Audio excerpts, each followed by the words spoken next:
Buenos días con todas y todos. No sé si me dices si ya podemos iniciar. Hola Sí, Kelly. Bueno, ahora sí arrancamos oficialmente con ya. la cuarta sesión. Esta vez tenemos el gustazo de contar con Kelly Alfaro.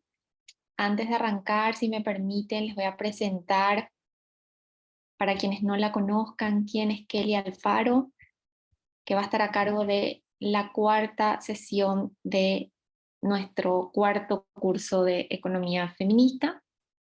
Ella es ingeniera economista de la Universidad Nacional de Ingeniería. Tiene más de 10 años de experiencia laboral en gestión ambiental, diagnóstico y desarrollo de proyectos económicos, ambientales y territoriales con enfoque de género e interculturalidad, valoraciones económicas y ecosistémicas, valoraciones económicas de impactos ambientales, cambio climático, economía del agua, análisis estadístico, social, de género y de sostenibilidad. Tiene estudios de posgrados culminados en la maestría de Economía Agraria y Ambiental con especialidad en Economía de los Recursos Naturales en la Pontificia Universidad Católica de Chile y estudios culminados de la maestría de Desarrollo Ambiental en la Pontificia Universidad Católica del Perú. Es diplomada en Industrias Extractivas, Vigilancia y Desarrollo Sostenible, diplomada en Finanzas y Estudios de Género. Es fundadora y colaboradora en actividades de incidencia social referidos a temas como los de sostenibilidad, educación y género.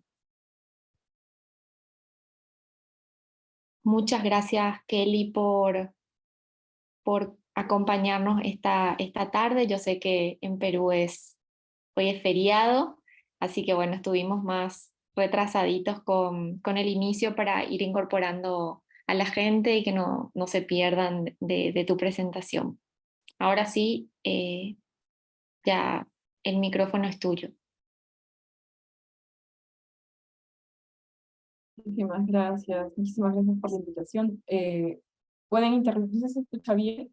¿Me dicen?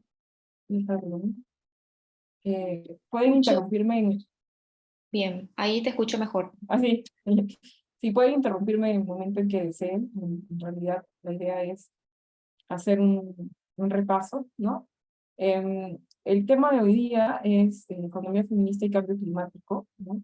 Eh, Voy a tratar de ir por partes, ¿no? De economía feminista, el contexto actual de cambio climático y cuál es una propuesta de una intersección de la economía feminista y la ecología, ¿no? Se debe saber. Vamos, empecemos. Eh, ok. ¿Qué entendemos por economía? ¿No? Esto sacado de un texto de economía, ¿no? De los que encontramos así a la mano, ¿no? De lo que podríamos decir de la economía ortodoxa. ¿No? La economía es la ciencia social que estudia los recursos, los recursos, la creación de riqueza y la producción, distribución y consumo de bienes y servicios para satisfacer las necesidades humanas, ¿no? Examina el problema de la escasez relativa, la existencia de recursos limitados para abastecer necesidades y deseos ilimitados de la población. Algo que es súper importante anotar en este punto es cómo es que si bien voy a pensar, ¿no? En la economía, Discúlpame, Kelly, que eh, te interrumpa. El audio no es sí, tan claro, me dicen por el chat. ahora, ahora estoy con el audio de la computadora, me parece que está mejor. Ahí Ahora me pueden confirmar en el chat, porfa, si están escuchando mejor. muy Es bajo. bajo. A ver, voy a tratar de hablar. Voy a hablar más fuerte, ¿les parece? Ahí, genial. Ahí, más fuerte. Ah, no. Ya, Sí, ok, me entonces dicen que voy a sí. hablar. Voy a hablar súper fuerte cerca, me voy a acercar aquí al micrófono. Ya. Entonces, algo que es importante anotar cuando hablamos de economía o que es cómo entendemos la economía, es cuál de todos estos aspectos van a tener prioridad. Porque la economía, cuando nos dicen, sí, el problema de la escasez relativa, la existencia de recursos limitados para abastecer las necesidades y deseos ilimitados de la población. Cuando pensamos en población, es importante pensar de quiénes, ¿no? De quiénes. No es una población en totales, esa población no es homogénea, ¿no? Entonces es importante y es interesante cuando empezamos a desmenuzar el gran aporte de la economía feminista. ¿Qué supone esa población? ¿Qué significa? Es homogénea, todos somos iguales, esos deseos, esas necesidades, cuando hablamos también de necesidades, ¿cómo se dan? ¿No? Aspecto importante cuando vamos a analizar o hablar de economía es plantearnos, por ejemplo, la creación, ¿no? Cuando se estudia qué cosa va a priorizar, la creación de riqueza, todos son recursos, ¿qué significan recursos? O la producción, la distribución, el consumo de las necesidades humanas. Y nuevamente aquí plantear, voy a colocar, cuando les comparta la PPT, comparto las citas, más bien, perdón, esta es la única que no tiene cita. Entonces es ver, por ejemplo, a qué es que se le va a dar prioridad, ¿no? O sea, no es no es homogénea, ¿no? ¿Cuál es la población? La población es homogénea. ¿Cuáles son esas necesidades? ¿Cuáles son o cómo se están definiendo esos recursos? ¿Son recursos para quienes? ¿Es naturaleza para quienes? ¿Son servicios ecosistémicos, biodiversidad para quienes? ¿No? Creación de riqueza también, ¿no? Tampoco va a ser homogéneo. Entonces, ese es uno de las grandes aportes de lo que supone la economía feminista. Una línea como típica de pensar la economía es pensar ya la producción, ¿no? Como bien vemos como en las citas, producción, distribución, venta y consumo, ¿no? Una idea como inicial de lo que supone la, la economía, ¿no? Pero cuando se van ampliando dices, no, mira, también hay extracción de recursos, ¿no? Porque es la gestión de los recursos para generación de riqueza, la producción, y esa extracción al ser limitada también genera desechos. O sea, la idea, la línea se va complejizando, incluyendo extracción de recursos, desechos, pero sigue como una lógica lineal, ¿no? Muchas veces se agregan a las personas. O sea, hay personas, como, no es una economía en lo abstracto, ¿no? No es una ciencia social que se da alejada de la gente y tampoco en lo abstracto, y por eso se agregan estas anotaciones, ¿no? Que es extracción de recursos, desechos de los recursos. Y sigue siendo también una lógica lineal, ¿no? Porque estos desechos a dónde van, igual siguen yendo al ecosistema, esta extracción de dónde viene, de este ecosistema, ¿no? De un mismo espacio, de un mismo hábitat. Ok. Entonces, algo que es interesante de anotar es que el aporte de la economía feminista, además de pensar en que no la población no es homogénea, la riqueza no es homogénea, las necesidades no son homogéneas, recursos tampoco son homogéneos, y que en esta cadena, si lo vemos así linealmente, ¿no? Porque luego lo vamos a ver circularmente, existen personas. Existen personas que están en la actividad de producción, distribución, venta, y además, otra anotación también interesante destacar es que, por ejemplo, también desde la extracción van al consumo. Por ejemplo, muchas comunidades indígenas hacen extracción de recursos naturales, por ejemplo, de frutos, madera, y directamente para el consumo, ¿no? Caza para el consumo, o sea, no hay una lógica, por ejemplo, de producción, distribución, venta. También puede ir de la producción al consumo, ¿no? Va de extracción, producción, de la producción, distribución y luego consumo, no hay un espacio de venta. Entonces, hay diferentes líneas que bien van apareciendo cuando notamos o aparecen las personas, ¿no? Las dinámicas de las personas, que generan además también una lógica de un sistema, un análisis social, ¿no? Es una ciencia social que muchas veces pareciera que estuviera así, ¿no? Lineal, una lógica lineal de extracción a desechos, y donde no hay personas, ¿no? Entonces la economía feminista, al empezar a examinar qué supone esa producción, de quién es esa producción, cómo es la población, todos y todas son iguales, son las mismas necesidades, ¿no? Entonces, como siguiente aporte importante de la economía feminista es la línea histórica, el proceso histórico de la producción. No es que aparece de la nada, sino más bien hay un proceso histórico, y en ese proceso histórico hay dos ítems que son importantísimos, ¿no? ¿Cuál es la herramienta que supone, por ejemplo, en la Edad Media, la lógica del trabajo? ¿No? Entonces las personas, por ejemplo, aquí, ¿no? Si estamos viendo en la lógica lineal, digo, ok, ya, si va a haber consumo, si va a haber extracción, distribución, etcétera, ¿cómo era en términos históricos en la Edad Media? Bueno, la esclavitud, por ejemplo, ¿no? Que existía la esclavitud, era la persona vista o su trabajo vista como una herramienta mediante la esclavitud. Esto cambia cuando empiezan a pagar como tributos, uso de la tierra, entonces al dueño de la tierra yo le voy a dar una parte de mi producción, ¿no? Voy a hacer un intercambio por uso. Eso es como de uso directo. Yo uso la tierra y voy a intercambiar con el resultado de mi trabajo, que son los productos al señor feudal, ¿no? Entonces, igual aquí está la lógica de trabajo. Y finalmente, ¿no? Algo que es interesantísimo en un punto de quiebre en la economía, cuando ya el trabajo se convierte no en una herramienta, no en un intercambio de uso, ¿no? O sea, puro y duro, es cuando empieza a haber un intercambio, cuando se define el trabajo como intercambio de carácter social. Esta lógica de intercambio de carácter social no aparece con los clásicos, ¿no? Es como un quiebre histórico de aquí para acá, ¿no? Hay un quiebre histórico donde además el trabajo, ¿no? Que va a sostener la lógica de producción, de riqueza, va a suponer también un intercambio de carácter social, porque va a aparecer, por ejemplo, el salario, ¿no? Voy a tener un salario en mi trabajo, se va a especializar, y esta idea de producción, consumo, generación de riqueza, se va a sostener en el trabajo, ¿no? Algo que es importantísimo entender en la lógica de trabajo es que, ¿qué es o sea, por ejemplo, qué podríamos entender por trabajo, ¿no?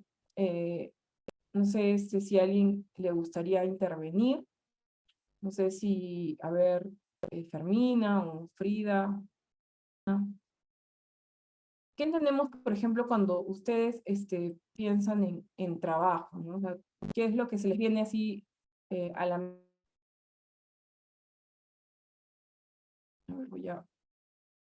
Voy a verlas. ¿Quiénes están conectadas con pantalla? O Sí, ¿qué Milagros. entienden por trabajo? Sí, Milagros. Sí, el trabajo es una actividad humana que implica el desempeño de nuestras capacidades, ¿no? Y que debería darse en determinadas condiciones dignas, ¿no? Para que nos permita, digamos, poner al servicio lo que conocemos y también adquirir ingresos por eso, ¿no? Ok. Alguien más que estamos hablando, tiene que ser digno, nos permite generar ingresos. ¿Alguien más que participar? Sí, hola, buenas tardes. Sí, Cristina, adelante. Gracias.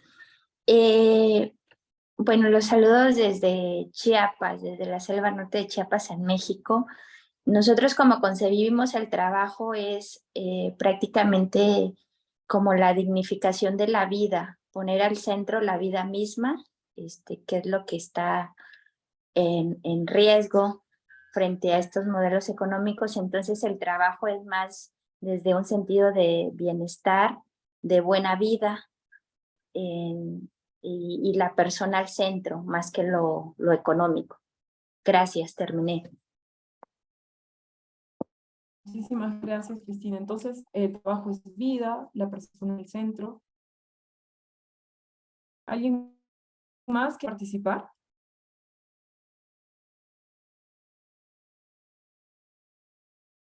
Sí, Alicia, adelante. ¿Qué tal, Kelly? Buenas tardes. Buenas tardes también a todos los presentes. Bueno, yo entiendo el trabajo también como una actividad que se puede desarrollar de manera física, de manera intelectual. Nos sirve para alcanzar un objetivo, satisfacer necesidades mediante la producción de bienes y servicios, ¿no? A través de esta producción, ya sea de bienes o prestar un servicio, nosotros realizamos esta actividad y lógicamente también la prestación económica que nosotros recibimos es muy importante, al menos desde mi perspectiva, yo lo considero así, salvo que sea un trabajo ad honorem que también se podría realizar, pero básicamente yo entiendo que este término está asociado a los bienes, a los servicios que se producen y que lógicamente luego entran en el círculo de lo que la economía representa y de lo que tú nos estás explicando. Muchas gracias. Muchas gracias. Ahí Acá en el veo que chat, Armando Adriana Vanegas dice, son las horas que dedicamos para producir bienes o servicios. Es una actividad que realizamos para satisfacer una necesidad. Y Sandra dice que en su experiencia, en la realidad que vivimos, las normas y condiciones del trabajo las pone el mercado o los dueños de las instituciones. Ana Sofía habla de que podría ser la acción de producir. Genial. Muchísimas gracias por las intervenciones. Tiene que ser digno, hablamos de ingresos, de poner la vida en el centro, de bienes y servicios, el tema de las horas, que es fundamental, porque todo tiene que ver con tiempo. Entonces, y ahí yo les quería poner la siguiente diapositiva, y es, por ejemplo, imaginémonos que hemos hecho una torta, ¿no? Que hemos hecho el uso del tiempo haciendo una torta, y tenemos dos opciones. Dejarlo para que la familia la coma, comerla con la familia, ¿no? En la casa, o colocarla en una tienda, ¿no? ¿Cuál de los dos creen, por las definiciones, por lo que han dicho, que trabajo? ¿Ambos o solo uno? ¿Qué pensarían, por ejemplo, en esta torta? Esta torta, ¿qué significa? ¿Dónde estaría contabilizada, por ejemplo? ¿Qué idea se le viene en mente, por ejemplo, si ustedes hacen una torta en casa, ¿no? Y tienen dos opciones, la comen en casa o la ponen en una tienda. Ustedes, ¿qué imaginan? ¿Dónde igual es trabajo? ¿No es trabajo? ¿Es una actividad de cuidado? ¿Qué supone haber dedicado nuestro tiempo a hacer esa torta? ¿Qué idea se les viene a la mente?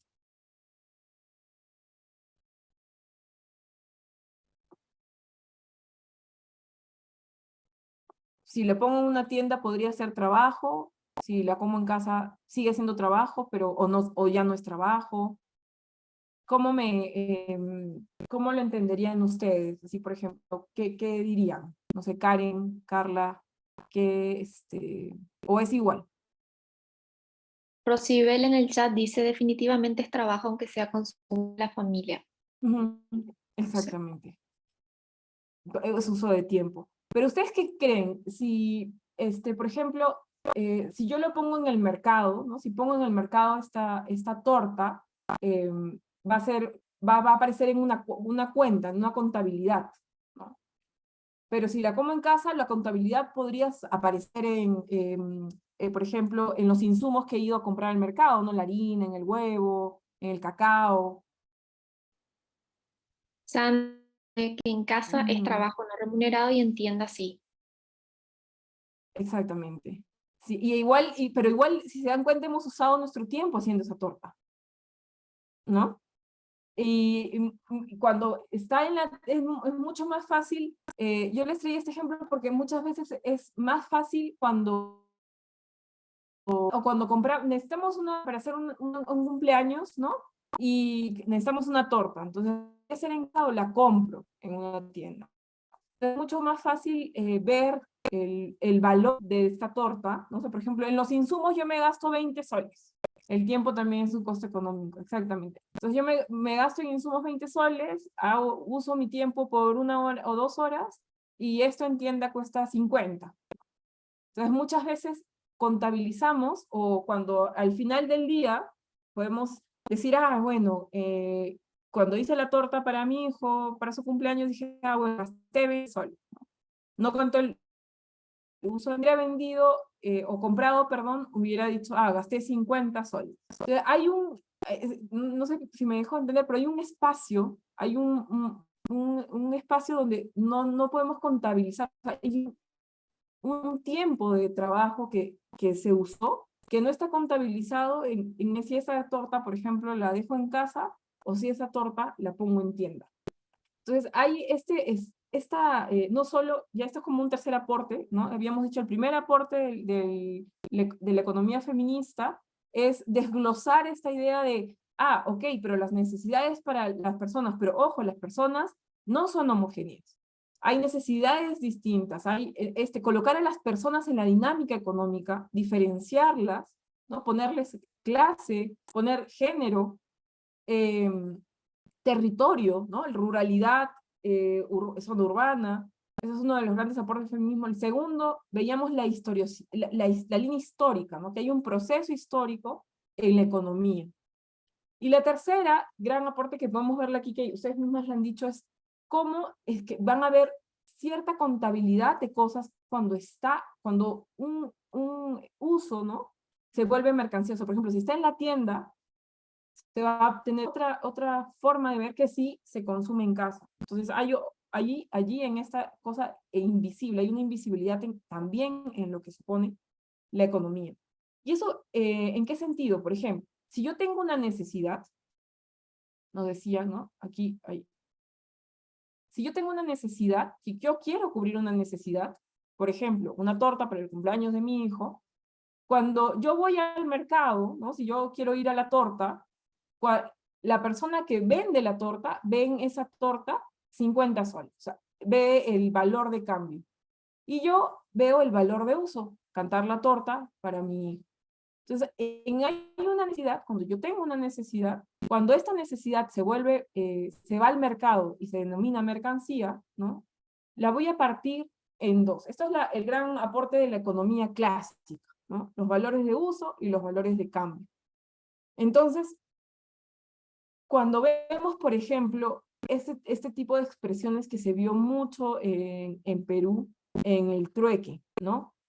Volvió, o sea, no es que no exista, es más, es una economía que existe, ¿no? Que se da junto con la de mercado, que yo voy y compro el mercado, ¿no? Es una economía de trueque.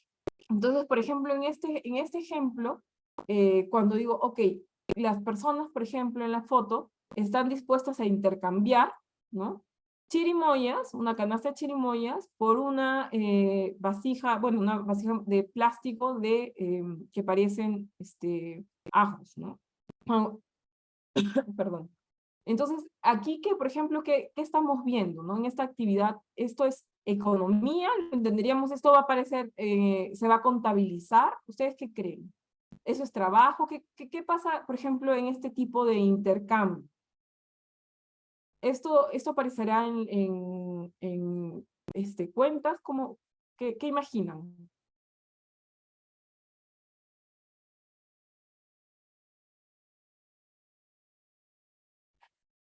No sé si Cintia, Cristina, las que no han participado. Me imagino yo que al ser una economía como más informal, obviamente esto no se ve reflejado en las cuentas nacionales. Ujú. Ok. ¿Alguien más? Y por ejemplo, ¿cuál es la unidad de cambio, ¿no? que tienen aquí?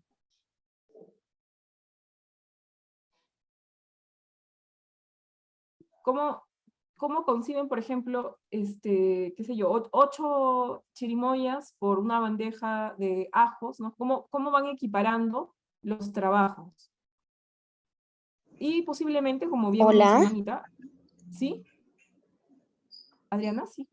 Hola, creo yo que, bueno, como lo estamos, de hecho, si lo miramos desde nuestra visión ya deconstruida, es muy distinto a cómo lo puede ver la economía desde el Producto Interno Bruto, ¿verdad? Pero en este sentido, creo que solamente las personas que realizan el trabajo para producir lo que están ahí intercambiando, saben cuánto tiempo dedicaron, cuántos recursos y hasta el costo económico del tiempo y de los recursos. Entonces, así pueden intercambiar y estarían como de forma justa o equitativa realizando el trueque. Pero si solo viendo la imagen, por ejemplo, a mí lo que me da a entender son mujeres que producen, obviamente ellas dedican tiempo, dedican sus recursos económicos también, intelectuales para poder hacer esta actividad, y les crea satisfacción el poder hacer el intercambio porque saben que el otro lado también ha hecho o ha invertido la misma cantidad de tiempo o de recursos para llegar a este instante. Entonces, por ahí lo vería yo. Genial, Adriana. Igual, por ejemplo, en las definiciones de economía estamos viendo que están cubriendo sus necesidades, ¿no? Ahí, como tú misma mencionabas, hay uso del tiempo, hay recursos de provisión, alimentos que se están intercambiando. Y como bien también mencionaba Alicia, me parece que posiblemente eso no aparezca en las cuentas nacionales, pero existe, ¿no? Entonces, hay esta idea de las necesidades de las personas, de la historiosidad de la economía, y además también cómo estamos dispuestos y dispuestas a intercambiar. Y otro dato interesante, además, que en este mercado son sobre todo las mujeres, ¿no? Y ese dato es interesante porque vamos a ver algunos datitos sobre cómo es que en realidad, por los roles históricos, somos nosotras quienes asumimos el rol, el papel de provisión del consumo, ¿no? Del alimento, de la comida. Esto se dio en un contexto de la COVID-19. De hecho, existen en las ferias en Perú también se dan hasta hoy. Se acepta el trueque, ¿no?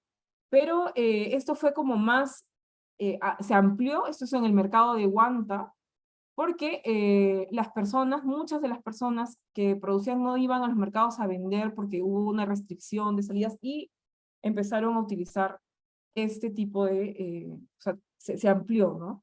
Entonces, esto es interesante porque también es importante notar cómo es que todo ha sido un proceso de evolución, ¿no? Cómo es que nosotros aceptamos también la moneda, cómo es que aceptamos, por ejemplo, cuando mencionaban en el tema del dinero, el tema de ingresos, el salario, ¿no?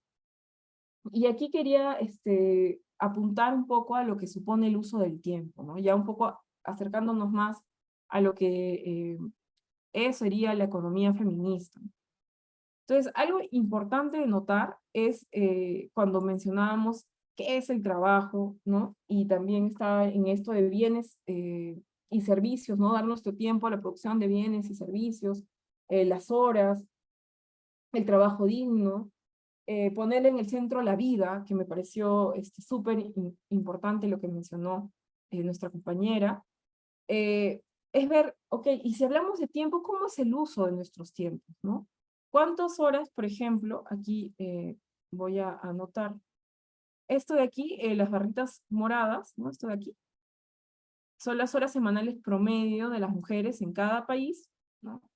Y esas son las horas semanales en promedio de los hombres dedicadas al trabajo doméstico, ¿no? O de cuidado. Y esto es el ratio de cuántas horas suponen, ¿no? Que aquí es 2, cuántas horas de cuidado de la mujer respecto a 1 hora del hombre. En el caso, por ejemplo, de Argentina, con estos datos de la CEPAL, es 2 horas de cuidado de la mujer por cada hora del hombre, ¿no?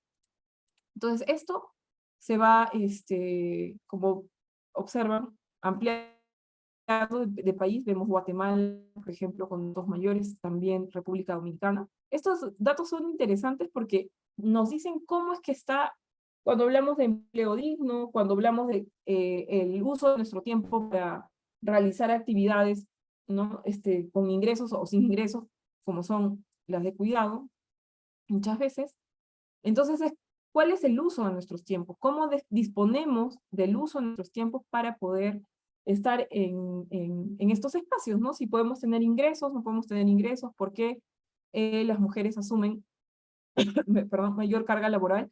Un dato interesante es ver a Cuba, no solo aquí, también hay un estudio que se lo puedo compartir que ha hecho hace poquito el Banco Interamericano de Desarrollo sobre las brechas salariales, Y es interesante ver cómo es que haciendo este estudio, ¿no? De por qué existen las brechas salariales, no se puede explicar estas brechas salariales por temas de capacitación, o sea, por educación no se puede explicar, por posición laboral tampoco, o sea, no es como, es que son igual en gerente o en posiciones tanto de base como de dirección, existe una brecha salarial y lo que concluye este informe es que tendrían que ser por sesgos, ¿no? Simplemente por características culturales que existen estas brechas. Y habían dos países donde estas brechas eran las menores, que justamente era Cuba, ¿no? y Costa Rica, que coincidentemente tienen unas horas que uso de tiempo menos amplio, como por ejemplo en República Dominicana o Guatemala. Entonces, este uso del tiempo se supone, ¿no? Está explicado además también por los roles, ¿no? Por las condiciones culturales, y es algo que vamos a ver un poquito más adelante. ¿Qué nos dice el paradigma actual, no? A ver.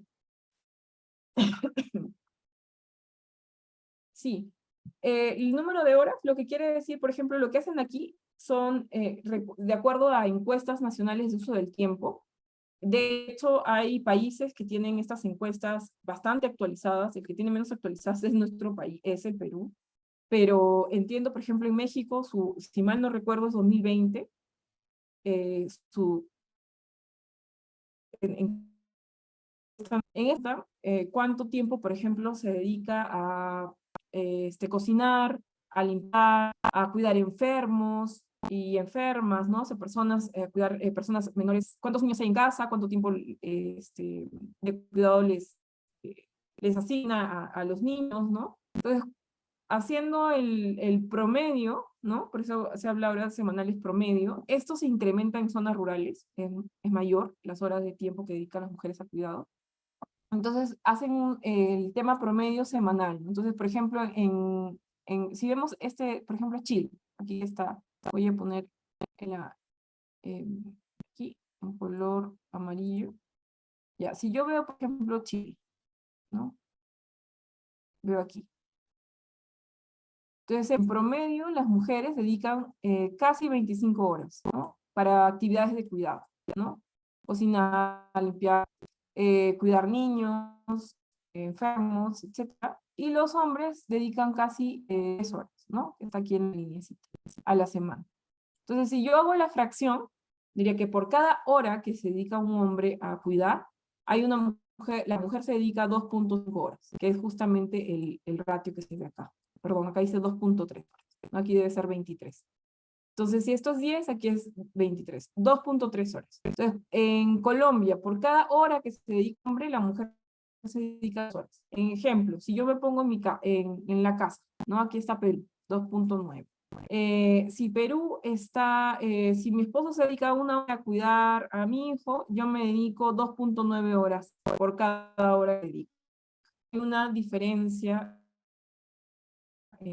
¿Cuál es el que tiene más pequeñito? Cuba. O sea, por cada hora que se dedica una mujer en Cuba para cuidar, por cada hora que se dedica el hombre a cuidar, la mujer se dedica 1.7 horas, ¿no? Entonces ahí se ve la diferencia. Entonces, no hay una hora, es equitativo. Sí, exacto, Milagros. Entonces, esto es interesante porque hablando ya desde las personas, la población, las personas no tienen las mismas necesidades y tampoco tienen el mismo uso del tiempo, ¿no? Tampoco deciden sobre su uso de tiempo de la misma forma. Entonces, ¿qué nos dice el paradigma? ¿No? Si vemos actualmente cómo van la mayoría de países, los que han firmado el Acuerdo de París, los Objetivos de Desarrollo Sostenible, que son en general la mayoría de nuestros países, ¿qué nos dice el paradigma actual sobre la economía, sobre el tema de las necesidades? ¿Hay diferencias? ¿Qué nos menciona el paradigma actual? Colocaba aquí una línea histórica para que veamos que en realidad se han ido nutriendo, ¿no? O sea, si ponemos el 72 como un punto de quiebre en temas ambientales, ¿no? Porque igual estamos esto es un contexto de crisis. El territorio no es, la economía no es ajena, no está en lo abstracto, no se da en lo abstracto, sino se da en territorios. Entonces hay el 72 como inicio, podemos decir nacional, la Conferencia de Naciones Unidas sobre el Desarrollo, sobre el Medio Humano, que es conocida como la Conferencia de Estocolmo, la creación del PNUMA, del Programa Nacional de Naciones Unidas por el Medio Ambiente. Y otro hito en la parte de temas de género es la Conferencia Mundial del Año Internacional de la Mujer. Eso es un hito importante porque se empieza a plantear el tema de las mujeres, posteriormente de género, ya como una distinción, ¿no? O sea, no podemos plantear una economía, las personas sin necesidades o personas no son ahí diferentes, nos hacen, por ejemplo, decidir sobre nuestro uso del tiempo, para empezar, ¿no? Es distinto por los roles históricos que hemos pasado. Hay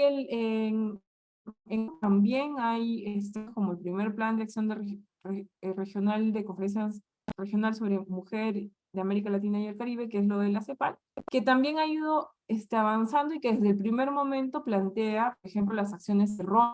¿Por qué? Porque en nuestra región es súper importante el tema de roles, ¿no? O sea, no solo por temas de cuidado, sino también por temas de violencia de género, acceso a educación, acceso a trabajo, ¿no? En la población, si bien estamos tipo 50-50, no somos una sociedad paritaria en términos de cantidad de población masculina, femenina, ¿no? Los espacios laborales sigue siendo reducida y además también existen brechas laborales. Bueno, entonces aquí hay un proceso histórico, ¿no? De este paradigma, ¿no? De lo que decantan los Objetivos de Desarrollo Sostenible, y podemos ver diferentes acciones en los últimos años, ¿no? En los últimos 50 años, que nos llevan a poner de manera explícita el cuidado en el centro del desarrollo sostenible. Y eso lo hace en su último informe de la 15ª Mujer de América Latina, que fue que este informe en este año, que es en 2023. Entonces, eso donde existe ya una evidencia de la transversalización del enfoque de género. Por ejemplo, antes de eso, vemos que está todavía que son dos espacios no partidos, ¿no? Lo voy a borrar aquí, ya. A ver si me deja hacerlo acá, ya. Antes vemos como dos procesos, si se fijan, no de casualidad se ha puesto acá la línea histórica, aquí están como los procesos ambientales y aquí están los procesos en temas de género, pero posterior ¿no? Cuando ya se hace explícita, por ejemplo, aquí hay un hito importante en el 85, que fue la tercera conferencia mundial del Año Internacional de la Mujer, o lo de Beijing, cuando ya se hace explícito el tema de ambiente, ¿no? Cómo es que el territorio va a condicionar las condiciones de la mujer. Y decir, ¿cómo? Por ejemplo, en el uso del tiempo. ¿Quiénes son las que recogen agua cuando no tienen agua en vivienda? Son sobre todo las mujeres y niñas. ¿Quiénes son las que tienen que recolectar leña o bosta para cocción cuando no tienen energía, gas u otro tipo de energía para cocción? Son las mujeres, quienes son las que se enferman porque están en las cocinas que son cerradas, ¿no? Entonces, el ambiente, el tema territorial,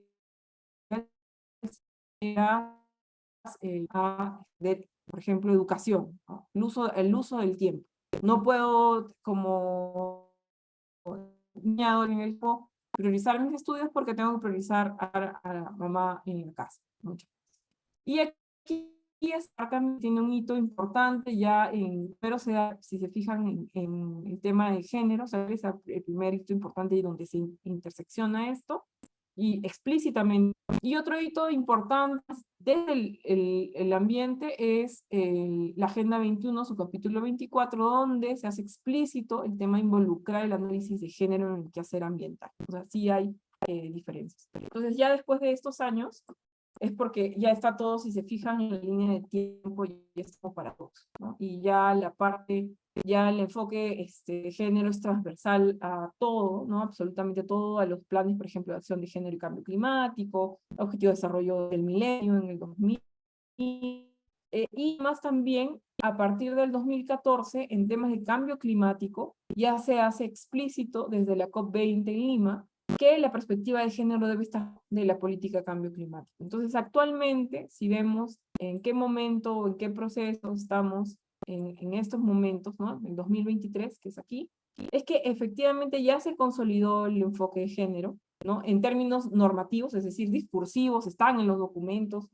De hecho, las CNSS en nuestros países, en América Latina, incluyen a partir de la COP20 explícitamente el tema de género, interculturalidad, intergeneracional, ¿no? Ahí ya se explícita el Eli, cuidado, como bien el decía, audio está ¿sí? bastante malo. Se Ah, escucha muy entrecortado. No sé si perdón. soy solo yo o las demás están escuchando también así, A con mí también se me dificultad. escucha entrecortado. Sí, cuesta seguir mucho. Ay, perdón, perdón, bueno, eso ya es la internet. Sí, a ver, voy a poner la internet, sino de mi celular. Sí tengo problemas con la internet, lastimosamente. Vamos a cambiar pronto de... Tranquila, que así en América Latina tenemos esas dificultades. Sí, bueno, perdón.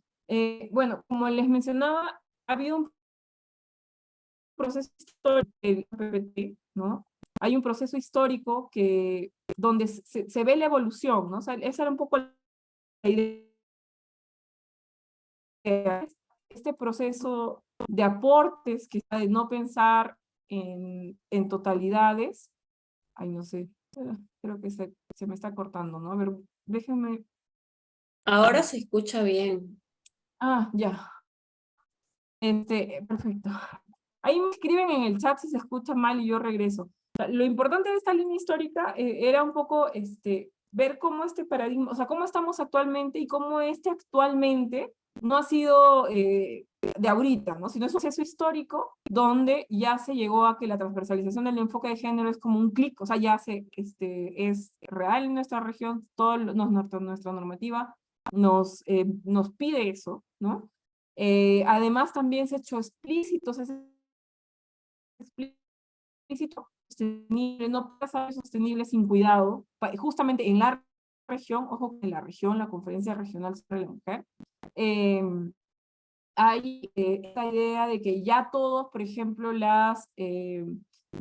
todos los insumos que la Convención Marco de Naciones Unidas sobre Cambio Climático, el Convenio sobre Diversidad Biológica, la lucha sobre la desertificación, o sea, los puntos que son como los documentos que son súper importantes en temas de cambio climático, de género, intercultural, o sea, ya hay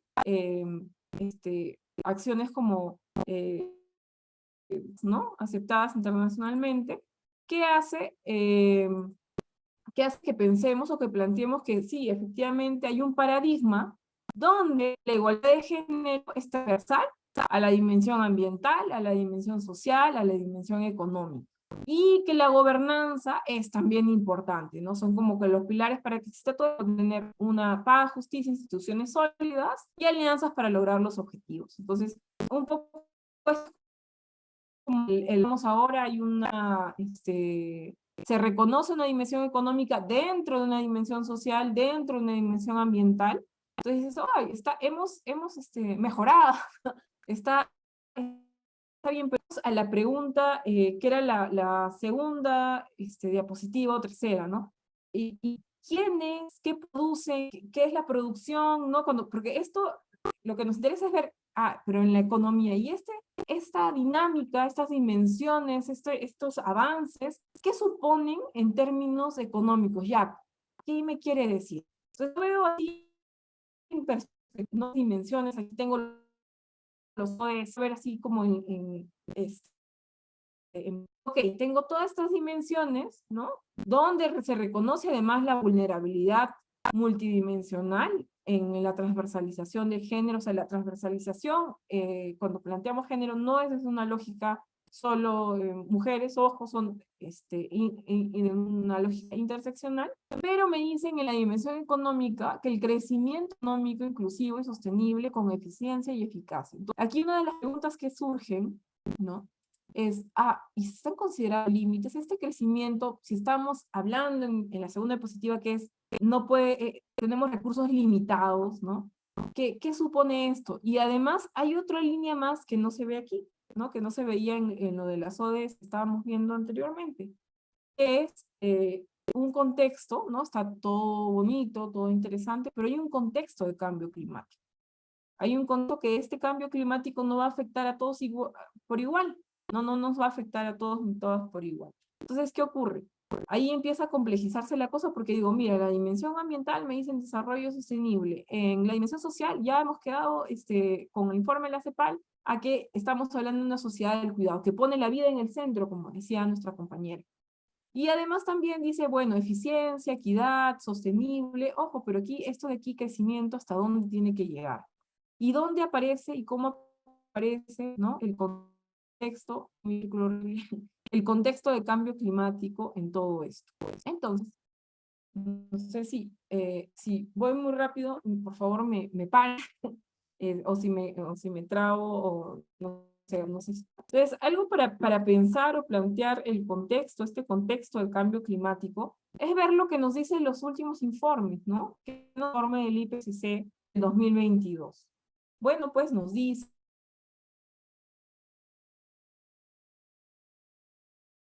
hay efectivamente Eli, ya... perdón, ¿Sí?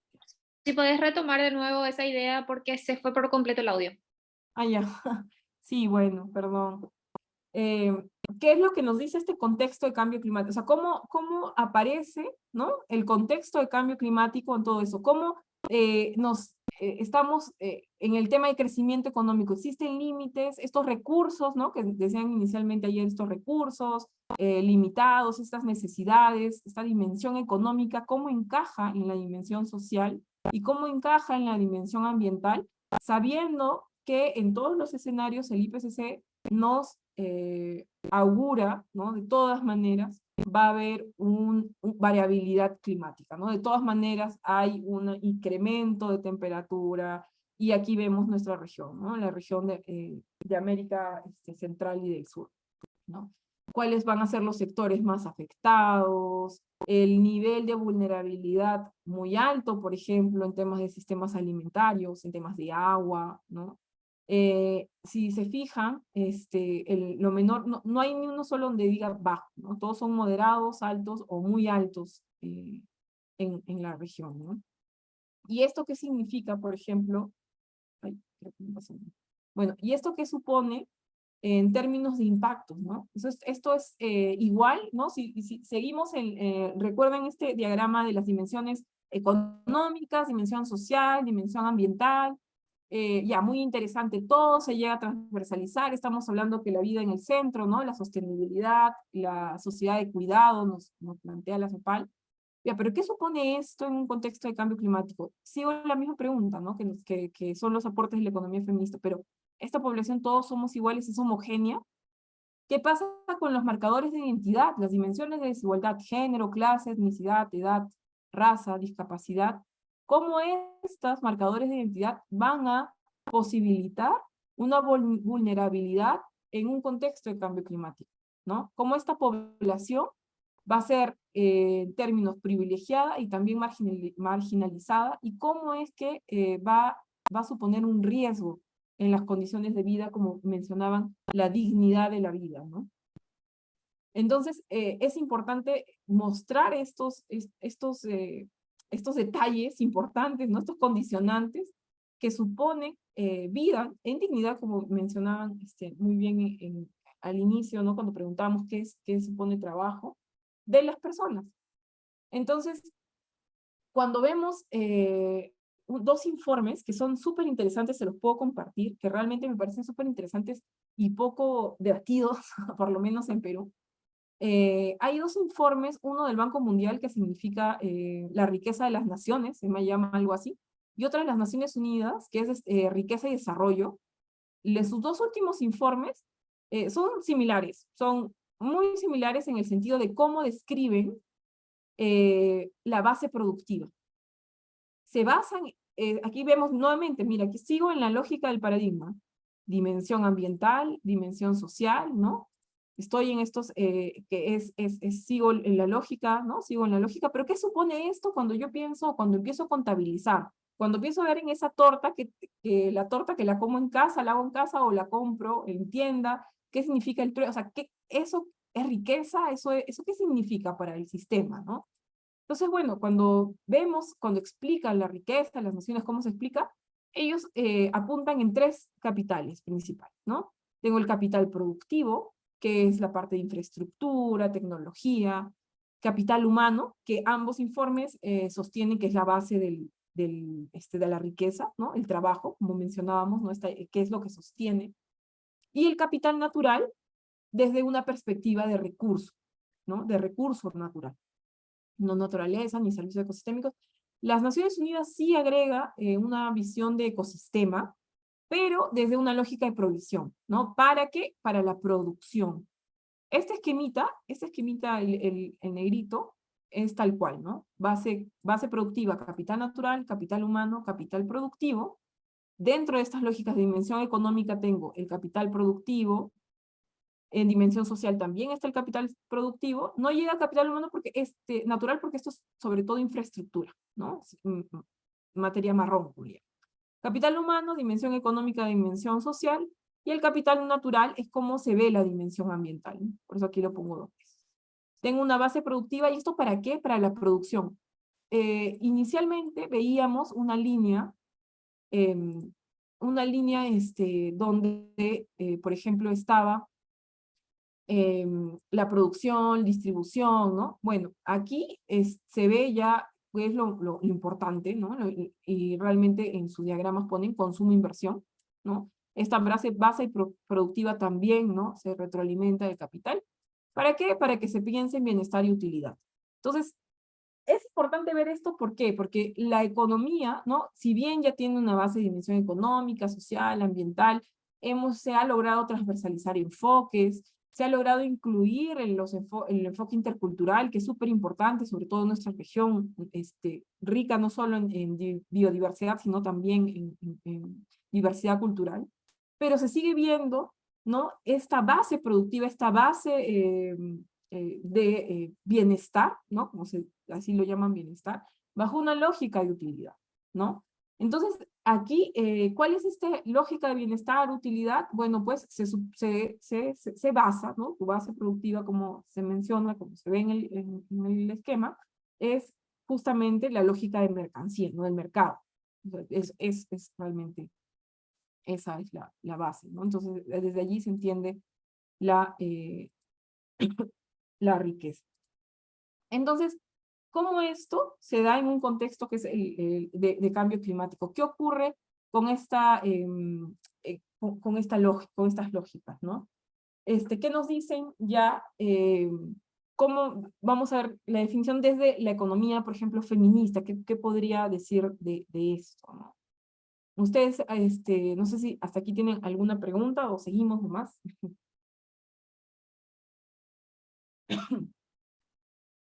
¿Sí? ¿Sigo entonces? Ok. Entonces, hay algo interesante porque si estamos hablando que esta es la base productiva, la dimensión económica, social, ambiental, y se había visto en esta dimensión social justamente la sociedad del cuidado, pero además habíamos visto que hay unos datos que nos muestran que este cuidado está siendo, no es paritario, ¿no? No podría ser una balancita como se ve aquí, ¿no? Igual tanto para hombres como para mujeres, sino más bien es una balancita inclinada, sobre todo para el uso del tiempo de las mujeres. Entonces, ¿qué se está proponiendo? ¿Qué se promueve para estas lógicas de cuidado? Bueno, aquí Nancy Fraser nos muestra 3 modelos, ¿no? El primer modelo, que es proveedor universal, para poner esta balancita, ¿no? esta visión que supone el proveedor universal. Esta visión está presente en la actual política de la mayoría feministas y progresistas en Estados Unidos, nos dice, y busca promover la igualdad de género a través de la promoción del empleo femenino. Su enfoque central consiste en que el Estado provea de servicios como guarderías infantiles que faciliten la participación laboral. Por ejemplo, este modelo, ¿en cuántos países se ve? Ustedes pueden decir, si pueden identificar algunas acciones de sus estados bajo esta lógica de proveedor universal. Tienen servicios, por ejemplo, de guarderías, o ni a proveedor universal todavía se llega.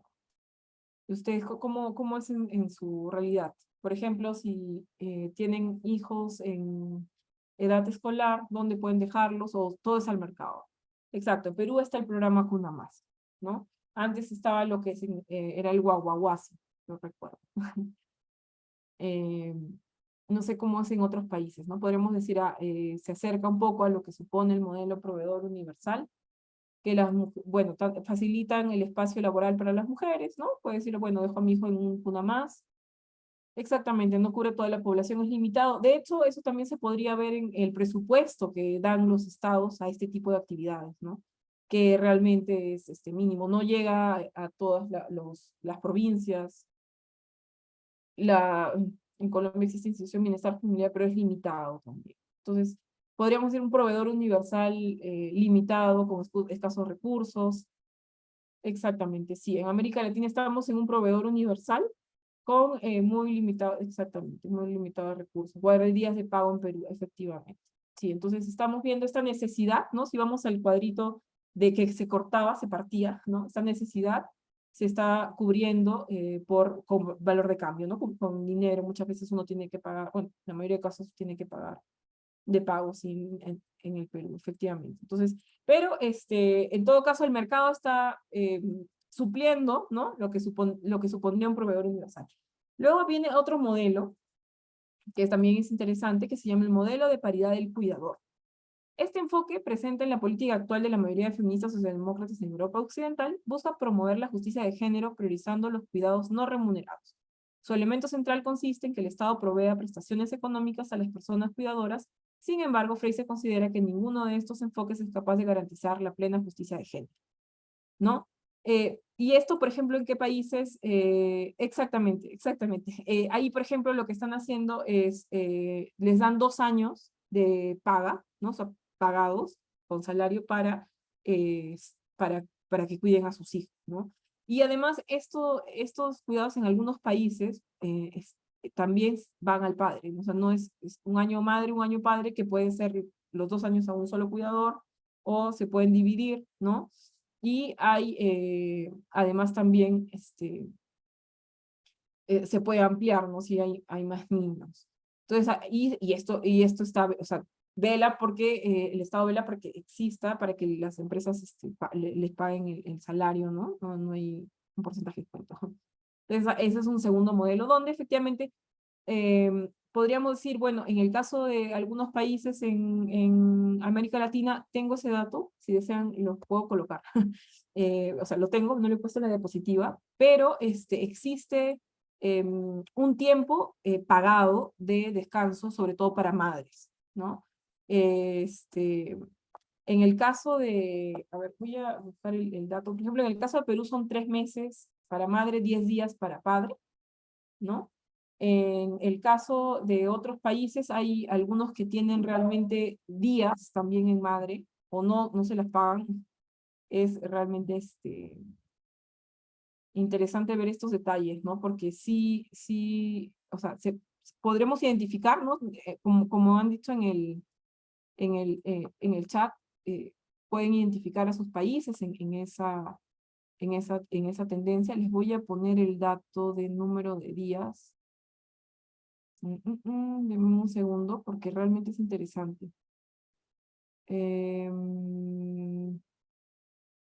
Bueno, no lo tengo en la mano. Pensé que lo tenía por acá. Pero sí, tengo el datito. Si seguimos en preguntas, les puedo poner el dato. Porque sí lo saqué. No lo puse en el informe, pero sí lo tengo. A ver. Vamos a volver acá. Los 3 meses de descanso para madres no te pagan el sueldo completo, sino un porcentaje. Mira, Isabel, ok. En algunos en centros laborales sí, sí, bueno, sí te pagan los 3 meses, ¿no? Pero, Kelly, ¿sí? ¿qué dato estabas buscando, perdón? ¿Cuánto es el descanso por maternidad en países de América Latina? Yo lo tengo. Tengo un borrador que estaba buscando. Ujú. De maternidad, yo tengo de paternidad. Sí, miren, si me dan un segundito, lo tengo aquí en un Excel, pero bueno, o en la conversación final la busco y se las muestro, porque sí, sí lo tengo. Es más, hubieron datos que me sorprendieron. Yo no sabía que en Perú estábamos en mejores condiciones, la verdad. Creo que eso fue lo que me sorprendió. En Voy Paraguay a... tenemos 4 meses ahora. Sí, ya, ese dato se los puedo poner, se los voy a poner porque lo tengo, o sea, tengo la tabla, recuerdo la tabla, es más, actualicé para Brasil, o sea, para algunos países, pero no, pensé que lo había puesto en el informe, en un informe que hice justo para la tienda, pero me parece que no lo puse. Y bueno, y el tercer modelo que nos dice Fraser, en Honduras son 3 meses, incluyen tanto pre como post, ya, igual que en Perú, solo para madres. Quizás Sí. podemos aprovechar que tenemos representación en países latinoamericanos y saben, pueden ahí, así interactuamos un poco. Van Sí. comentando los permisos de maternidad en sus...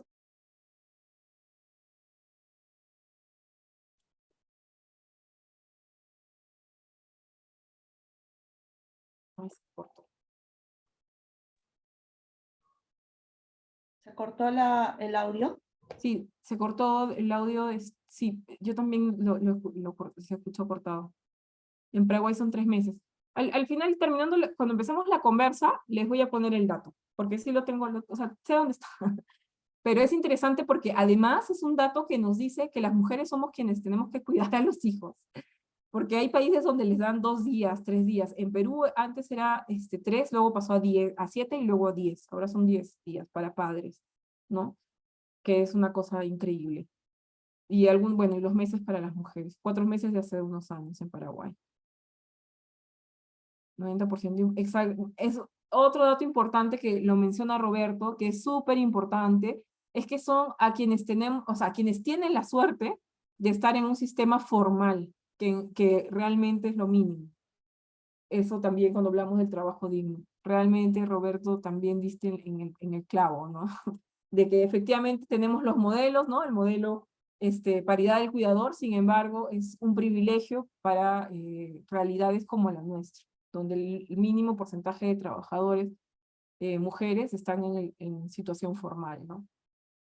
Finalmente está el modelo cuidador universal, ¿no? La propuesta plantea que todos los empleos estén diseñados considerando a los trabajadores como cuidadores, con jornadas laborales más cortas que las actuales, y el respaldo de servicios que faciliten el empleo.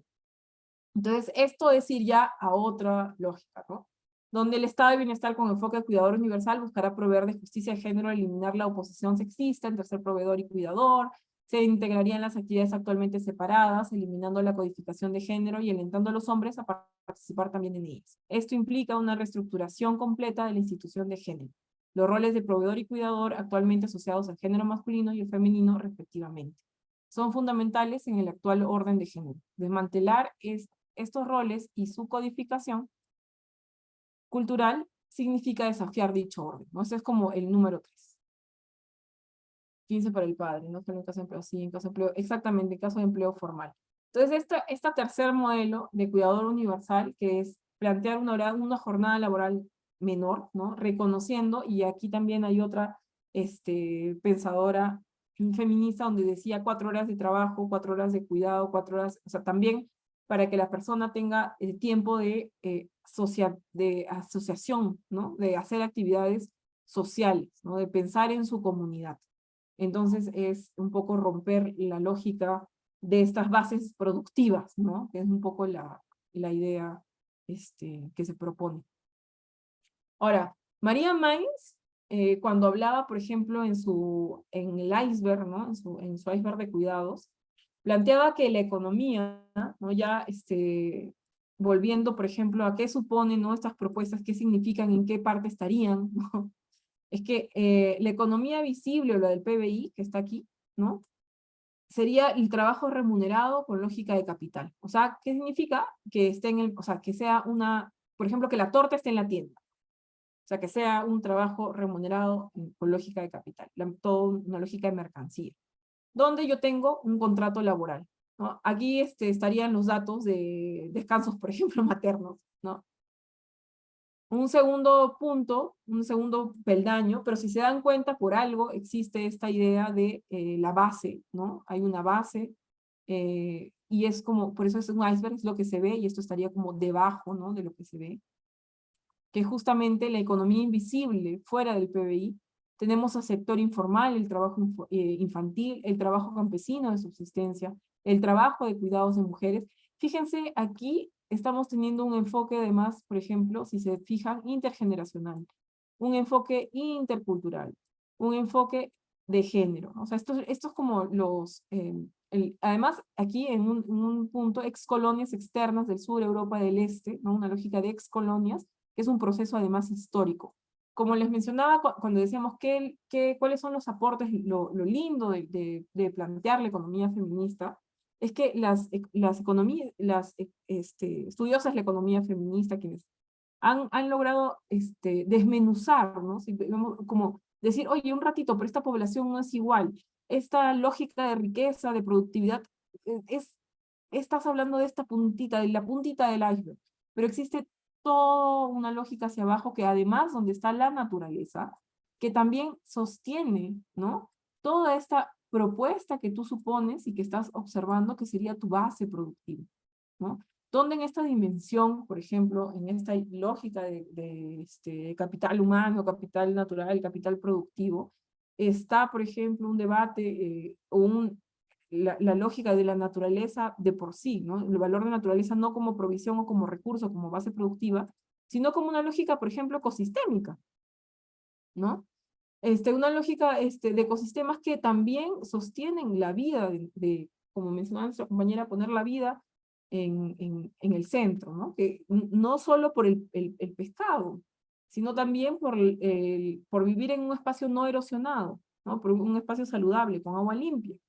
¿Y por qué es importante pensar en la naturaleza no solo en provisión, sino por todos los servicios ecosistémicos que suponen y soportan al entendernos como parte, nosotros, las personas, como parte de la naturaleza?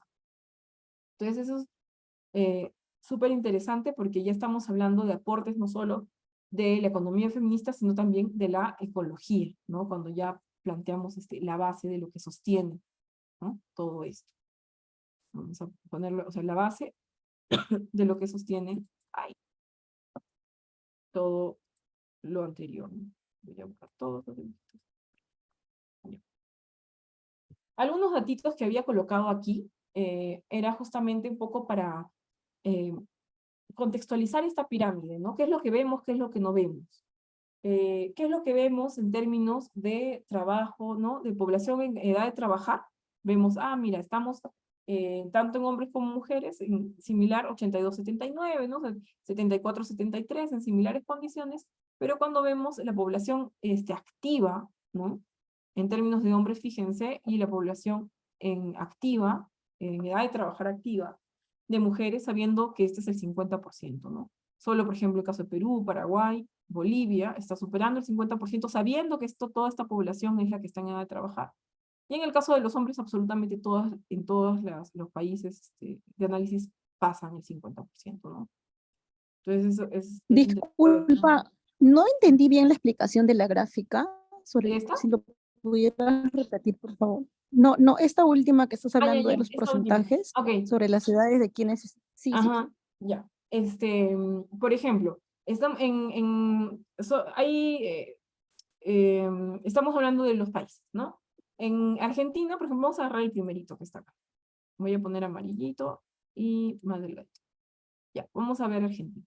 En Argentina, su población en edad de trabajar, que estamos hablando que según datos, ¿no?, del censo, por ejemplo, son mayores de 14 años, es el 77% de toda su población son mujeres en edad de trabajar, ¿no?, mayores las mujeres mayores a 14 años. Y 76% hombres. Pero de este 76%, solo el 45% trabaja. Y de ese 76%, solo el 65% trabaja. O sea, aquí, por ejemplo, hay un grupo que no puede trabajar, que no desea trabajar porque puede estar estudiando, por ejemplo. Puede estar estudiando, puede estar, se queda en casa, no sé. O sea, no trabaja. Está en edad de trabajar, pero no trabaja de manera activa. O sea, no está trabajando en el momento que le hicieron la encuesta, ¿no? Cuando, por ejemplo, hacen censos, dices, ¿usted a qué se dedicó la semana anterior, no? No trabajé. Ah, ok. Entonces estás en este ranguito de acá. Y este es el ranguito de las mujeres, ¿no? Que en edad de trabajar no trabajan activamente.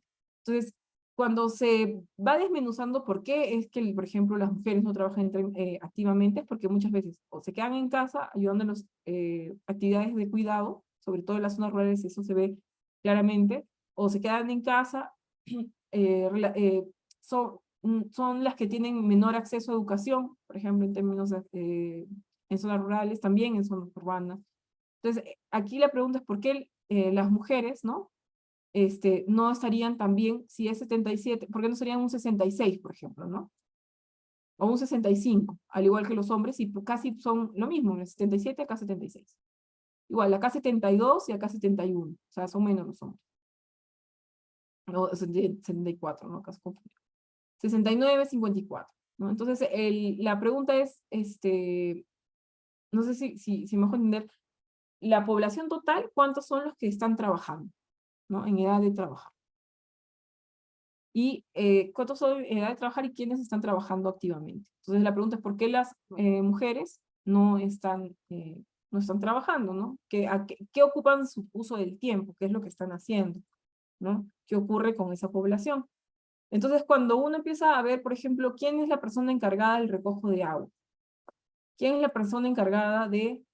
sí, todas las gráficas son de CEPAL. Yo les voy a poner todas las fuentes cuando les pase la diapositiva. Esta anterior es de CEPAL. Esta de aquí no es de CEPAL. Esta de aquí está construida con información de los microdatos que tiene, son microdatos, no sé si son el PENUMA o es el PNUD, pero son los microdatos. Esto es un poco más detalladito. Cuando piensan, por ejemplo, persona encargada de recojo de agua urbano y rural, ¿por qué? Porque no todas las encuestas nacionales recogen esta información. Entonces sacan como microdatos de encuestas nacionales y hogares. Aquí sacan de censo. Censo es como mucho más universal.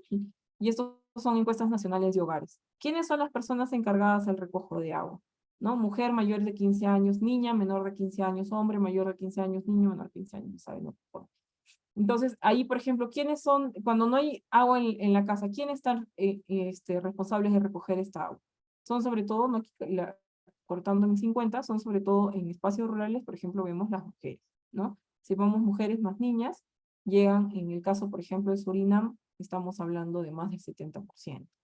En lo urbano, ahí ya es mucho más, ¿no? Entonces son estos datitos que nos muestra un poco para contextualizar este triangulito, ¿no? O sea, qué es lo que se ve, qué es lo que no se ve. Entonces, ¿por qué no están trabajando? Si están en edad de trabajar, mujeres no están trabajando activamente, bueno, porque están haciendo otras labores de cuidado, ¿no? Bueno, esto es la proporción de población que utiliza servicios de suministro de agua potable gestionados. Cuando no están gestionados, ¿quiénes son los que recogen? Son sobre todo las mujeres. Energía para cocción también, cuáles son las fuentes, ¿no? ¿Por qué? Porque están vinculados directamente a actividades que suponen roles de cuidado. Y esto es una hoja interesante que propone la CEPAL, porque muestra nudos estructurales identificados en la Agenda Regional de Género. ¿Por qué me parece bonito traerlo? Porque lo que nos dice la CEPAL es que no desatar estos nudos, o sea, además que los plantea así tal cual, como nudos, ¿no? Como algo que está ahí, que por ejemplo, si tenemos como un atoro, ¿no? O sea, como si no pasa el agua porque hay un atoro, ¿no? Entonces hay 4 nudos estructurales que dicen, uno, la desigualdad socioeconómica. O sea, no vamos a poder lograr el paradigma, ni siquiera el paradigma donde se tienen estas bases, ¿no? Base de capital natural, y productivo y humano. Si es que no desanudamos estos nudos. ¿Cuáles son? La desigualdad socioeconómica, ¿no? Los patrones culturales patriarcales, la concentración del poder y relaciones de jerarquía, y la división sexual del trabajo, que se ve claramente en el uso del tiempo, ¿no? Y que justamente aquí está con el vínculo, ¿no? Que había colocado el vínculo con la sociedad de cuidado y la relación también con los recursos naturales. Coloco recursos naturales porque así los denomina la CEPAL, ¿no? Porque en realidad la propuesta desde el ecofeminismo es naturaleza, no son recursos. Pero bueno, así es como se menciona. Entonces hay estos nudos, ¿no? Esta división sexual del trabajo, que supone una sobrecarga del trabajo no remunerado de las mujeres. Una sobrecarga para poder explicar por qué hay tan pocas mujeres, por ejemplo, que en edad de trabajar que se encuentran activas. Claro que se encuentran activas, no es que no están haciendo nada, sino que no están haciendo lo que se contabiliza porque es no remunerado. Bueno, ¿por qué esta división sexual también supone patrones culturales, división sexual de trabajo, ¿no? Inciden en problemas ambientales, consecuencias del cambio climático, y cómo esta división sexual, o sea, cómo el uso del tiempo se vincula con estas tres, ¿no? O se vincula tanto con la concentración del poder, porque tampoco voy a poder, por ejemplo, si me dedico a trabajar en casa, a recoger agua, a buscar leña, bosta para cocinar, ¿cómo es que me puedo concentrar, por ejemplo, para participar activamente en actividades políticas en mi comunidad, en mi territorio, en mi ciudad? ¿No? ¿Cómo es que si no tengo tiempo, tengo sobrecarga de trabajo no remunerado, de cuidado, voy a poder, por ejemplo, a tener algún tipo de organización social, ¿no?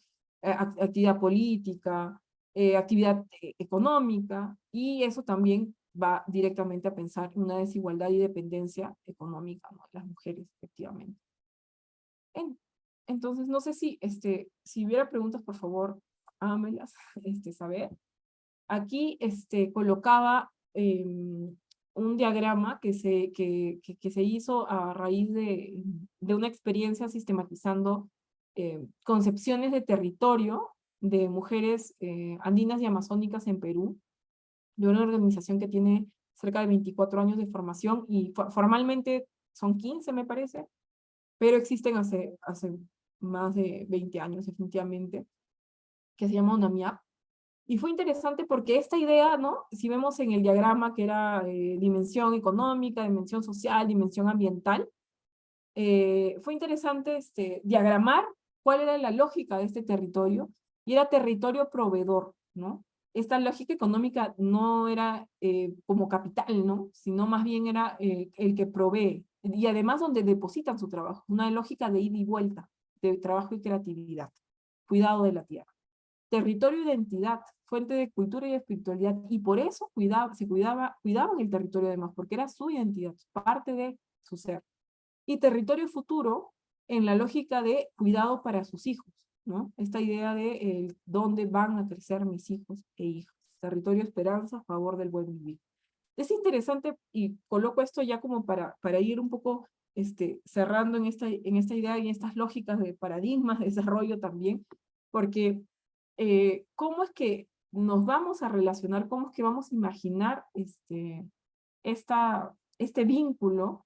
Va a suponer también qué tipo de economía estamos aceptando, ¿no? Estamos teniendo y aceptando, y un poco haciendo un diagrama de lo que supone. Esto es el triangulito de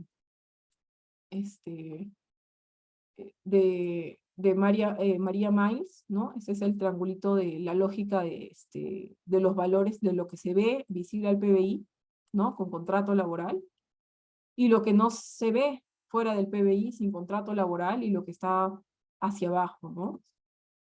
Entonces, ¿cómo esto, en relación con la naturaleza, ya planteada como naturaleza, no como recurso, capital, como base productiva, ¿no? También se va a vincular como, por ejemplo, los valores actuales en el mercado que tiene la naturaleza, ¿no? Que se ven este triangulito viene de la economía de los ecosistemas y la biodiversidad, ¿no? Entonces es como se vinculan, ¿no? Cómo dialogan, por ejemplo, el trabajo remunerado se basa en el valor actual en el mercado, valor potencial en el mercado en algunas partes, como el trabajo informal también tiene un valor actual en el mercado porque finalmente se paga, se usa, ¿no? Tiene un valor de uso, valor de cambio. pero además también tiene un valor potencial en el mercado, valor de uso no monetario, porque muchas veces hay trabajos infantiles que no se remunera, pero sí, por ejemplo, se hacen intercambios de comida y eso, de bienes, ¿no? Pues sobre todo, por ejemplo, en la selva de Perú hay esos tipos de casos. Trabajo campesino de subsistencia, trabajo de cuidados de las mujeres, como también se va apoyando en esta base, y cómo la naturaleza, ¿no? Esta naturaleza que no se ve tan bien, se puede visibilizar en una lógica de ecosistemas. Ahora, algo interesante además es que esta lógica, ¿no? Esta lógica que podemos ver nosotros las personas, es en tanto una relación con la naturaleza, ¿no? En tanto me relaciono con la naturaleza, puedo ver este tipo de trabajos, ¿no? Visibles para el PBI o no visibles para el PBI, pero los puedo observar dentro de una lógica porque está en la relación que tengo con la naturaleza, de la persona con la naturaleza. Sin embargo, hay otros valores que no los estamos apreciando, que es el valor intrínseco de la naturaleza. O sea, el valor de la naturaleza en sí misma, al margen de que sirva o no sirva a la persona, ¿no? Y finalmente esto, ¿no? Esta era como una como propuesta de cómo es que se podría complejizar y cómo también hay un intercambio entre lo que supone, lo que se relaciona con las personas, lo que se ve como trabajo, lo que se ve visible al PBI, no visible al PBI, que se puede identificar en la naturaleza, pero además también lo que está más allá, que supone la naturaleza en sí misma, que en un contexto de cambio climático nos hace pensar y realmente debatir la importancia de que no hay planeta B, como dicen, ¿no? Los ecologistas, no tenemos un planeta B. O sea, todas estas dimensiones, todo este vínculo, finalmente, aquí en relación con la naturaleza, debe tener una perspectiva interseccional. ¿Por qué? Porque las personas, ¿no? Este grupo que visibiliza María Miles de economía visible, economía invisible, esto también pasa por una lógica de que va a depender o sea, de clase, de género, ¿no? De diferentes intersecciones, ¿no? Sí, también está lo social. La espiritualidad y saberes, por ejemplo, estaría en lo intrínseco a la naturaleza y lo relacional, ¿no? Aquí es valor instrumental, esto es el triangulito, y aquí relacional, ¿no? Entonces, un poco en esquemita, a mí que me gustan un poco los esquemas, cómo es que se podría, o cómo es que se permite la intersección, ¿no? Bueno, ese es el esquema final de cómo está la intersección de la economía feminista en un contexto de cambio climático, que era la propuesta de esta clase, de cómo es que la economía feminista aporta y sigue aportando a desmenuzar y ver estas dimensiones, ¿no? Este proceso histórico, estas perspectiva interseccional, y además también lo visible y lo no visible, ¿no? Para plantear qué paradigma, qué sociedades queremos tener. Eso es un poco lo que traía, no sé si tienen preguntas, yo feliz de conversar. Las gráficas de los de la CEPAL, no, las gráficas las he hecho yo con fuente algunas fuentes de la CEPAL, otras son como mezclas de varias fuentes, ¿no? Que ahí les voy a colocar todas las fuentes. De hecho, este trabajo, agradecer a Verónica Serafini que me invitó, porque es un trabajo que hice justamente para la Tindad, por eso las grafiquitas, muchas de las grafiquitas es de la Tindad. Sí. No sé si hubiera alguna Muchas pregunta. gracias. Sí, como estamos ya sobre la hora, si les parece voy a habilitar una pequeña rondita de 2 preguntas, que si por ahí hayan quedado algunas dudas, y luego cerramos, si les parece.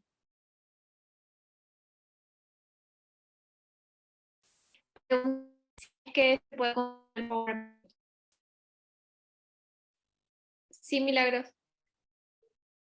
Sí, gracias Kelly. Creo que la data que nos has compartido es muy valiosa y las reflexiones también. Yo quería preguntar en esto de los modelos que... Milagros, y ahora va a ser la voz un poco... Hola, ¿ahora me escuchan mejor? Ya, gracias. Ahí mejor.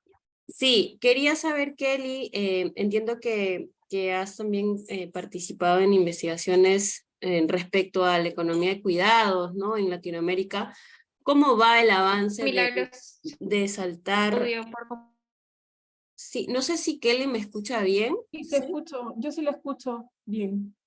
Sí, se le escucha bien. ¿Ustedes escuchan o soy solo yo? Perdón.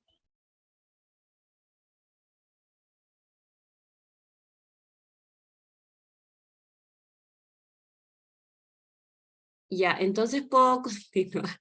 Sí, yo quería como, ¿cuáles serían las claves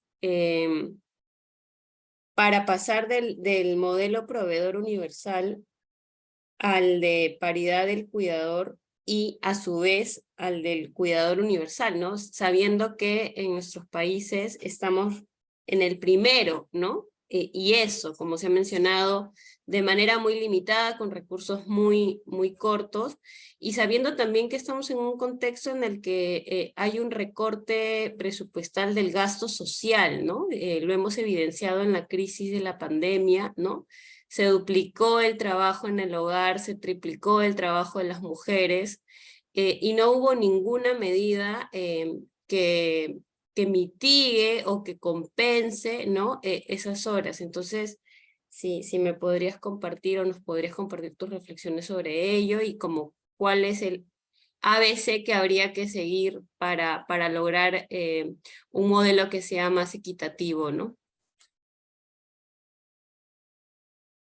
Sí, bueno, Milagros, yo creo que lo interesante es ver que existen otras posibilidades, o sea, como que no es solo pensar en un proveedor, ¿no? Como en el primer modelo, hay un segundo modelo y un tercer modelo, pero lo interesante es que también al contextualizar en nuestra región, ¿no? Planteando América Central y del Sur, o sea, como viéndole en grande, hay un dato que lo pusieron excelente en el chat, es el tema de la formalidad, ¿no? O sea, si queremos, por ejemplo, tener derechos para el cuidado, ¿no? Para que nos paguen un salario por cuidar en un determinado periodo, tanto para el hombre como para la mujer, o para los cuidadores principales, ojo, que podrían ser no solo la lógica biológica, tendríamos que pensar, por ejemplo, en el trabajo digno, ¿no? O sea, como, ¿cuántos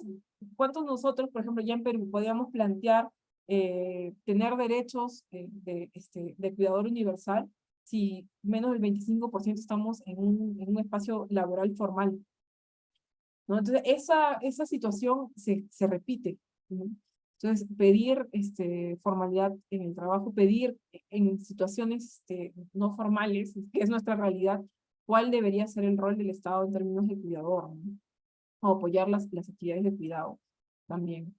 Entonces, me parece que es un bien interesante debate, como que hay más de una opción y además también hay bases, ¿no? Efectivamente, como dice Isabel, el grueso de la PEA en Perú es informal. Efectivamente, sí. Y se ha agudizado con lo de la población, ¿no? Hay mayor informalidad. Entonces,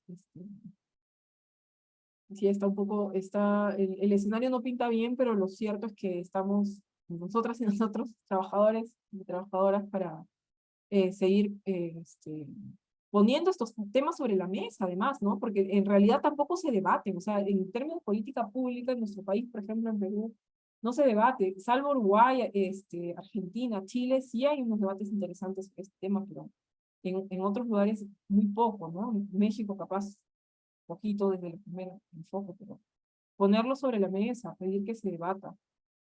Sí. Gracias, Kelly.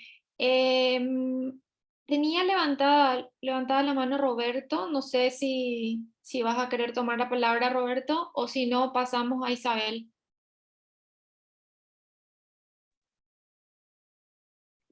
Creo que Sí, vamos por... puedo Ah, hablar. ok. Sí, creo que Kelly decía algo y que es importante, y que estaba queriendo preguntarle, pero ya lo dijo.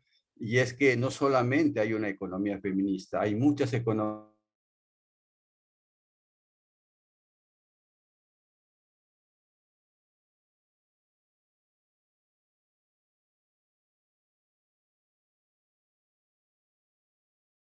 Se cortó, ¿no? No solamente... Ok, mientras retomamos el audio de Roberto, Isabel, si estás por ahí, podemos continuar contigo y luego retomamos. Sí, muchas gracias. No, bueno, básicamente sobre lo último que comentaban respecto al hecho de la necesidad de poner en debate público este tema de analizar cuál es como el marco teórico que sustentan las políticas, ¿no?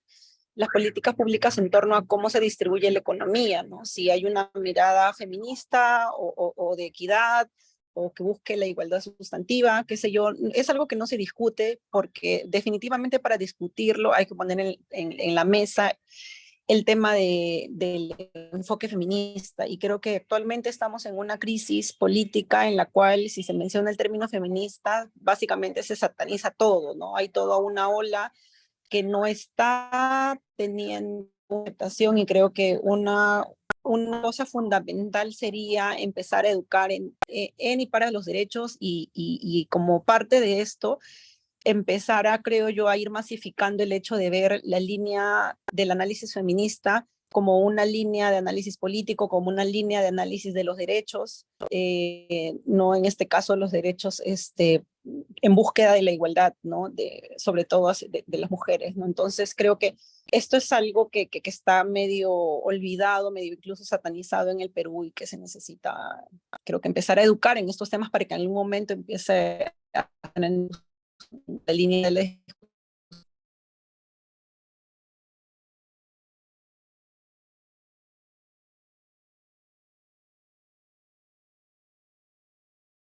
Gracias, Isabel.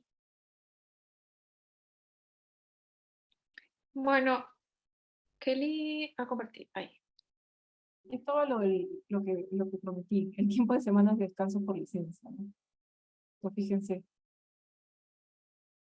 es realmente terrible, ¿no? 0.7, 0.0, 0.3, 2 puntos, bueno, 2 en Paraguay, 18, 0.3. Se los voy a colocar. Si desean algún dato más, por favor, díganme en el chat, y si lo tengo, lo coloco, ¿no? Para que les puedan seguir. Joana levantó la mano y creo que la ronda de consultas y preguntas vamos a cerrarla acá para no extendernos demasiado, así, porque ya muchas personas han abandonado la sesión y bueno, para que no se pierdan del todo las discusiones. Sí, muy cortito entonces. Solo quería retomar dos temas de los que se han discutido aquí, porque uno de ellos tiene que ver con lo que mostraste ahorita, los últimos datos, que tiene que ver también con cómo la parte más normativa, legal, reconoce el tiempo y digamos, las actividades de cuidado de los hombres y las mujeres, ¿no? Y eso me lleva también a reflexionar también que esto se ve, y no sé si lo han podido analizar luego, en el tema pensionario, ¿no? Donde, por ejemplo, si la mujer trabaja y ella muere primero, la pensión de la mujer no pasa al hombre, por lo menos en el caso peruano, ¿no? Y la inversa sí funciona, ¿no? Si el marido muere, sí queda la pensión para la mujer, ¿no? Entonces también es una cosa como para pensarla un poco por ese lado, ¿no? Y lo otro, efectivamente, coincido con todos los comentarios anteriores y también con la reflexión final que hiciste, que es, esto se tiene que discutir un poco más, ¿no? Porque nos sorprende, inclusive nos sorprende que mucha de la discusión relacionada con el tema de pensión universal también se ha estado dando hacia pensión universal en general a toda la población, y no necesariamente solo a grupos específicos como las mujeres, en vez de pensar en pensiones relacionadas con las actividades de cuidados de las familias, ¿no? Entonces eso solamente era lo que quería compartir.